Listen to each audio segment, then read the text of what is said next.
Fala galera do Magos do Enem, eu sou o professor Matheus, o Mago da História, e a gente veio aqui discutir um dos principais assuntos do Enem, um dos mais cobrados, a Primeira República Brasileira, a primeira experiência republicana do Brasil.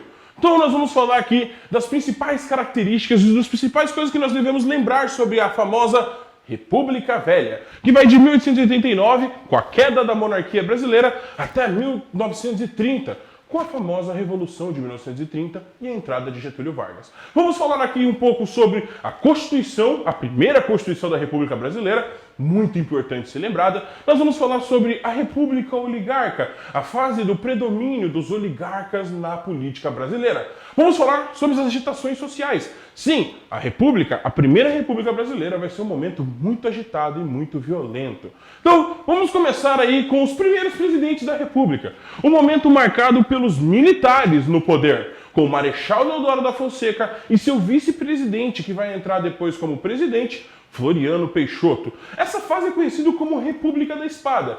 Por quê? Porque os dois primeiros presidentes da República Brasileira são militares, ambos são marechais, por isso a gente chama de República da Espada. Nesse período é criado a primeira Constituição Republicana do Brasil. No ano de 1891 é criada uma Constituição que transforma o Brasil numa república presidencialista e federalista, tá? Nós vamos ver também o voto universal. Só que é interessante falar que o voto universal aqui é descoberto, claro, excluindo a mulher. Ou seja, o que seria um voto descoberto?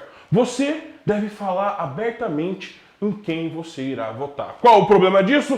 Fica aberto para fraudes eleitorais. E a gente vai ver que as fraudes eleitorais vai ser uma das principais características desse período histórico. Tirando que, durante essa primeira Constituição, nós vamos ver a separação do Estado e da Igreja, acabando com esse vínculo que o Brasil sempre teve entre Igreja e governo.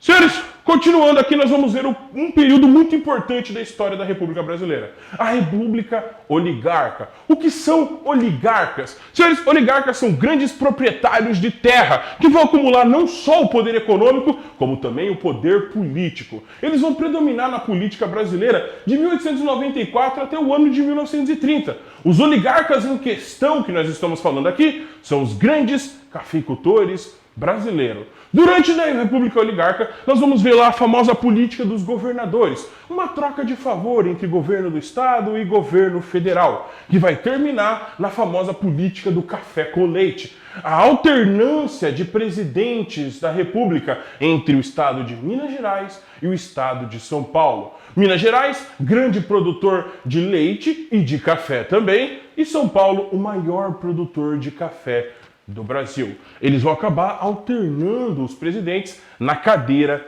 presidencial. Tudo isso só era possível graças à figura de um dos principais personagens da República Brasileira nesse período, o coronel. O coronel nada mais é que um grande latifundiário, um grande dono de terra, um representante da elite agrária, que tinha poder sobre a população que morava nas suas terras. O coronel, ele vai comandar as eleições e vai conseguir fraudar as eleições através de práticas patriarcalistas, dando para a população e conseguindo realizar os desejos mínimos da população.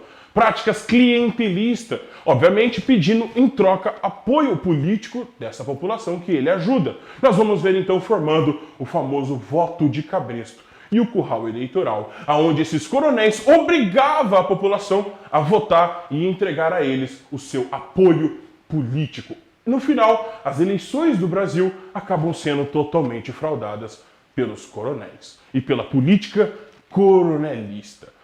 Nós vamos ver aqui na questão econômica, o principal produto do Brasil neste momento era o café. 70% do café era exportado para os Estados Unidos. O café vai trazer, além da economia cafeicultora, uma política de industrialização. Claro que indústrias voltadas para a produção e escoamento do café. Nós vamos ver a entrada de imigrantes para trabalhar nas grandes lavouras de café. Mas além disso, outro fator econômico muito importante também vai ser a borracha. A borracha que vai ter um pequeno surto no Amazonas, principalmente por causa da indústria automobilística internacional, que vai gerar uma questão muito importante para o Brasil. A questão do Acre, que vai terminar no Tratado de Petrópolis com a aquisição do último estado brasileiro em 1903, o Acre.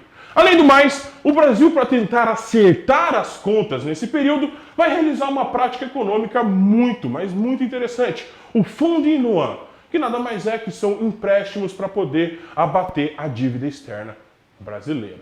Nós vamos ver que neste momento, e o grande foco do Enem, são as famosas agitações sociais. Nós vamos ver várias agitações sociais. Pessoas lutando contra a política dos coronéis, a política oligarca. Então nós vamos ver, por exemplo, a Guerra de Canudos, do Antônio Conselheiro, no Nordeste. A gente vai ver a Revolta de Juazeiro. Nós vamos ver também a Guerra do Contestado, em Santa Catarina e no Paraná. No Nordeste ainda, nós vamos ver o surgimento do movimento do cangaço, o cangaceiro com virgulino, né? O famoso Lampião. Nas áreas mais urbanas, como por exemplo no Rio de Janeiro, nós vamos ver lá a Revolta da Vacina e a Revolta da Chibata. Ambos movimentos sociais encabeçados pela população, que são formas de resistência à dominação dos oligarcas e dos coronéis neste período histórico. Além do mais, nós vamos ver alguns movimentos que vão lutar contra o governo, como, por exemplo, a Reação Republicana, que lutava contra as fraudes eleitorais, o Partido Comunista, que surge no ano de 1922, realizando várias greves e entrando imediatamente na ilegalidade. Nós vamos ver surgindo por Tarsila de Amaral, lá em São Paulo, a Semana da Arte Moderna, que propunha uma mudança cultural nas artes brasileiras, uma nova visão de fazer arte. E por fim, o famoso movimento tenentista, um movimento de baixa oficialidade do Exército que tentava lutar contra as fraudes eleitorais. Pessoal, tudo isso acaba com a crise de 1929, os Estados Unidos entrando em falência, o café parando de ser comprado e um cara lá no Rio Grande do Sul tomando o poder do Brasil em 1930. Getúlio Vargas acaba com o governo dos oligarcas, toma o poder no Brasil e dá início à famosa Era Vargas.